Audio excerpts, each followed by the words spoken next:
मोहन की किराने की दुकान गांव की सबसे बड़ी दुकान थी। वह दुकान काफी अच्छी चलती थी क्योंकि मोहन की दुकान पर हर चीज अच्छी क्वालिटी की मिलती थी। मोहन की दुकान से काफी अच्छी कमाई होती थी। उसका घर भी गांव का सबसे अच्छा और बड़ा घर था और घर में किसी चीज की कोई कमी नहीं थी। परंतु मोहन कभी भी अपनी दुकान से किसी को उधार पर या मुफ्त में कोई चीज नहीं देता था। चाहे कोई कितना भी मजबूर हो या कोई गरीब बिना पैसे के उसकी दुकान से कुछ मांग ले, पर मोहन बिना पैसे लिए कोई चीज नहीं देता था। एक दिन मोहन की दुकान पर उसका पड़ोसी दीनानाथ आया और उससे कुछ सामान उधार मांगने लगा। अरे भैया, मुझे घर के लिए कुछ राशन चाहिए था। घर में सामान खत्म हो गया है भैया, परंतु मेरे पास पैसे नहीं हैं। 2-4 दिनों में जैसे ही मुझे तनख्वाह मिलेगी मैं तुम्हारे पैसे चुकता कर दूंगा भैया। देखो भाई, मेरी दुकान पर सब चीजें बहुत अच्छी क्वालिटी की मिलती हैं, परंतु मैंने एक उसूल बना रखा है कि मैं उधार नहीं देता, समझे? अरे भाई, मैं तो तुम्हारा पड़ोसी हूँ, क्या तुम मुझे भी उधार नहीं दोगे? तुम जानते हो कि मैं 2-4 दिन में तुम्हारे पैसे लौटा दूंगा भाई। दीनानाथ के बहुत कहने पर भी मोहन उसे उधार नहीं देता। देखो भाई, उधार के लिए मुझे माफ करो। जब तुम्हारे पास पैसे आ जाएं, तब आकर सामान ले जाना, ठीक है? गांव के लोग उसकी इस आदत से बहुत परेशान थे। ये जानकर भी लोगों को उधार नहीं देता। एक दिन गांव के एक बुजुर्ग मोहन को समझाते हैं। देखो बेटा मोहन, तुम्हें भगवान ने बहुत कुछ दिया है। तुम्हें थोड़ा दान पुण्य करना चाहिए बेटा। यदि तुम बड़े बड़े दान नहीं कर सकते तो कम से कम अपनी दुकान पर आने वाले ग्राहकों को उधार पर सामान देकर ही मदद कर दो। वे लोग तुम्हें दुआएं देंगे बेटा। मोहन सबकी बातें सुनता, परंतु वह अपने उसूल को नहीं तोड़ता। सारा गांव उसकी इस आदत को जानता था। वहीं दूसरी ओर गांव के दूसरे छोर पर एक धर्मशाला थी। धर्मशाला में दिन में कई भूखे लोग आते और उन्हें वहां भरपेट खाना मिलता। उस धर्मशाला में गरीबों के लिए मुफ्त खाना दिया जाता और बहुत से गरीब लोग रोजाना वहां से खाना खाते। उस धर्मशाला में 4 लोग खाना बनाने के लिए रखे गए थे और जनक उस धर्मशाला का संचालक था। चाहे कोई गांव का हो या गांव से बाहर का अजनबी, यदि कोई भी भूखा वहां आता तो उसे खाने को दिया जाता। लोग खाना खाकर बहुत सी दुआएं देकर जाते।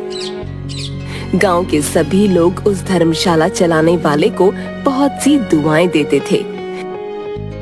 अरे भैया, भला हो इस धर्मशाला चलाने वाले का, जो न जाने कितने ही भूखे लोगों का पेट रोज भरता है। कितने भूखे लोग खाना खाने के बाद उसे दुआएं देते हैं। भाई भगवान उसका भला करे। जनक उस धर्मशाला की देखरेख करता था।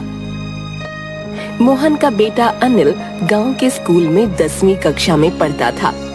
मोहन ने घर में कोई कमी नहीं रखी हुई थी, परंतु उसकी बीवी राधा और उसका बेटा अनिल उससे इस बात से नाराज रहते थे कि वह इतना पैसा होते हुए भी किसी प्रकार का दान नहीं करता। एक दिन अनिल अपनी माँ से कहता है, माँ, भगवान ने पिताजी को कितना पैसा दिया है, उन्हें चाहिए कि थोड़ा बहुत दान किया करें। गांव में लोग उनके बारे में बहुत उल्टी सीधी बातें करते हैं। हाँ बेटा, मैं भी उन्हें कई बार समझा चुकी हूँ, परंतु मेरी बात वह बिल्कुल नहीं सुनते। अब देखो, गांव के छोर पर जो धर्मशाला है वहाँ कितना दान पुण्य जाता है और कितने भूखे लोग रोजाना वहाँ खाना खाते हैं। उतना दान ना सही, परंतु थोड़ा बहुत दान तो तुम्हारे पिताजी को भी करना चाहिए। इससे लोगों की दुआएं मिलती हैं और कितना नाम होता है।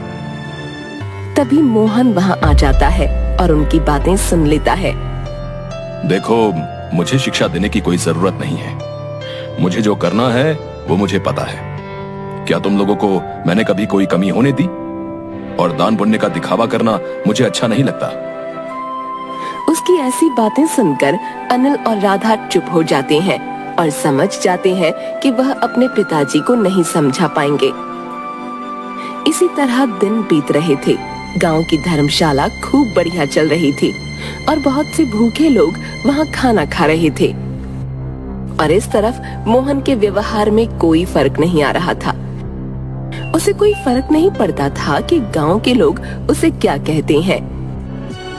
गांव के लोग उसके बारे में तरह तरह की बातें करते थे कि कितना कंजूस है भाई, हैं? भगवान को न मानने वाला आदमी है भैया।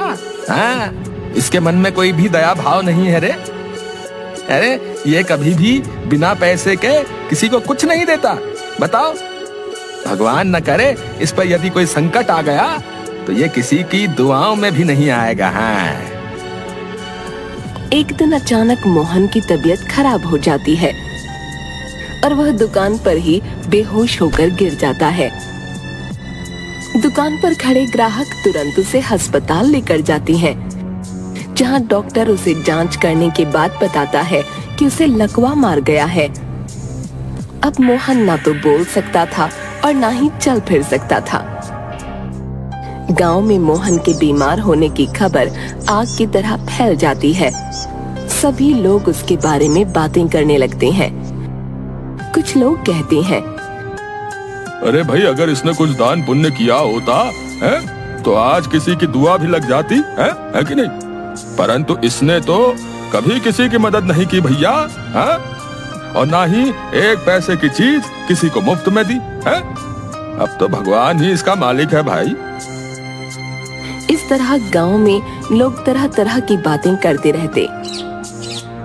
मोहन के इस तरह बीमार हो जाने के बाद दुकान पर काफी नुकसान होने लगा और गोदाम में पड़ा सामान भी खराब होने की कगार पर आ गया। मोहन कुछ बोल नहीं पा रहा था जिससे कि वह अपने बेटे को कुछ समझा पाता। वह कुछ कहना चाहता था परंतु वह लाचार था। राधा अपने बेटे अनिल से कहती है, बेटा, तुम्हारे पिताजी तो अब बिस्तर पर पड़ गए हैं। उनका दुकान पर जाना नामुमकिन है। अब तुम्हें ही दुकान संभालनी होगी, वरना हमें बहुत घाटा हो जाएगा। हाँ माँ, मैं भी यही सोच रहा था। अब दुकान पर मुझे ही जाना पड़ेगा, वरना इस तरह तो सारा सामान खराब हो जाएगा। और फिर घर खर्च और पिताजी के इलाज के लिए भी तो पैसा चाहिए ना। मैं कल ही दुकान पर जाकर सब कुछ देखता हूँ। मोहन के बीमार होने के कुछ दिनों बाद गांव की धर्मशाला भी बंद हो जाती है। जनक वहां ताला लगाकर कहीं चला जाता है। सभी लोग बहुत हैरान होते हैं। इतने सालों से यह धर्मशाला एक दिन भी बंद नहीं हुई, परंतु अचानक ऐसा क्या हो गया जो इस धर्मशाला पर ताला लग गया? गांव वाले सोच सोच कर बहुत परेशान थे, परंतु वह पूछते भी तो किससे पूछते? अब धर्मशाला पर कोई भी व्यक्ति नहीं था। उधर अनिल अपने पिताजी की दुकान पर काम करने लगा और उसने दोबारा से दुकान संभाल ली। अनिल पढ़ा लिखा था, इसलिए सभी बही खाते और सब हिसाब आसानी से समझ गया था। उनकी दुकान पर एक पुराना वफादार नौकर था जो उसके पिताजी के पास काफी सालों से काम कर रहा था। अनिल पुराना बही खाता देख रहा था। तभी उसकी नजर एक पन्ने पर पड़ी जिस पर जनक का नाम लिखा हुआ था और नीचे हिसाब में कुछ रुपयों का जोड़ तोड़ था। वह बहुत हैरानी से देखने लगा। आखिर धर्मशाला वाले जनक का पिताजी से क्या लेना देना? काफी सोचने के बाद भी उसे कुछ समझ नहीं आया। आखिरकार उसने उस पुराने वफादार नौकर को बुलाया और उससे पूछा, अब क्या आप जानते हैं कि पिताजी धर्मशाला बनाने वाले जनक को हर महीने इतने पैसे क्यों भेजते थे? नौकर चुपचाप सर झुकाए खड़ा रहा और कुछ नहीं बोला। अनिल के दोबारा जोर देने पर उसने बताया, बेटा, मैं तुम्हारे पिताजी के साथ बहुत सालों से काम कर रहा हूँ। वो एक बहुत ही अच्छे इंसान है। वो काम करने वाले सभी नौकरों को अच्छी खासी तनख्वाह देते थे और जरूरत पड़ने पर मदद भी करते थे, परंतु वो नहीं चाहते थे कि उनकी मदद लोगों के सामने जाहिर हो। तुम्हें जानकर हैरानी होगी कि धर्मशाला में जितने भी लोग खाना खाते थे वो सब भी तुम्हारे पिताजी ही करते थे। गांव वाले न जाने उनके बारे में कितनी बुरी बुरी बातें करते रहे, परंतु उन्होंने कभी भी अपनी इस अच्छाई को लोगों के सामने जाहिर नहीं किया।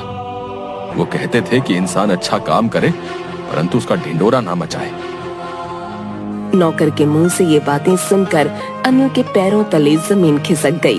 वो मन ही मन बहुत पछताने लगा। उसने अपने पिताजी को कितनी बातें सुनाई थीं। वह मन ही मन अपने पिताजी के कामों पर गर्व महसूस करता है और अगले ही दिन से दोबारा से धर्मशाला में गरीबों के लिए खाना शुरू करवा देता है। अनिल जनक को अपने पास बुलवाकर उसे समझाता है। देखो भैया, मेरे पिताजी ये धर्मशाला चलाते थे, परंतु किसी को भी इसकी कोई खबर नहीं थी। उनका नाम कहीं पर भी नहीं आता था। उन्हें यह पसंद नहीं था कि उनके किए गए दान के बारे में कोई जाने।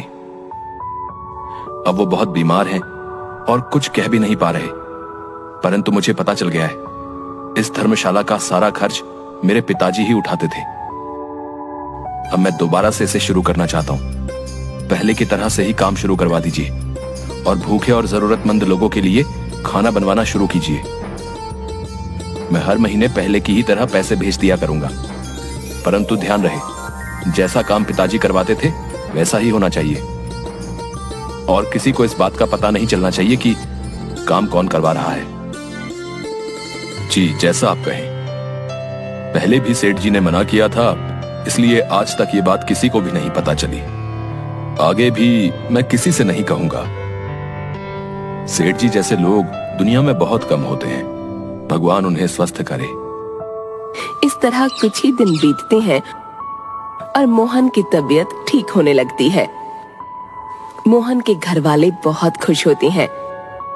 मोहन का डॉक्टर अनिल से कहता है, ये तो एक चमत्कार से कम नहीं है। ऐसे मरीज मैंने ठीक होते नहीं देखे, परंतु तुम्हारे पिताजी इतनी जल्दी ठीक हो गए, ये तो बहुत ही खुशी की बात है। अनिल मन ही मन समझ गया था आखिर नेकी का फल कभी ना कभी तो मिलता ही है। मेरे पिताजी ने न जाने कितने गरीबों और भूखे लोगों को खाना खिलाया, जिनकी दुआएं उन्हें लगी और आज वो बिल्कुल स्वस्थ हो गए।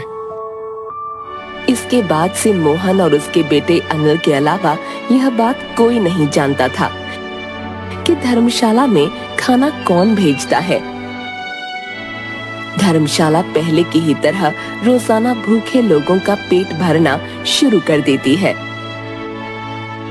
मोहन पहले ही की तरह धर्मशाला चलाता रहता है, परंतु गांव में अभी भी किसी को नहीं पता था कि वहां का खर्चा आखिर कौन उठाता है। इंसान को किसी न किसी रूप में दान पुण्य तो करना ही चाहिए।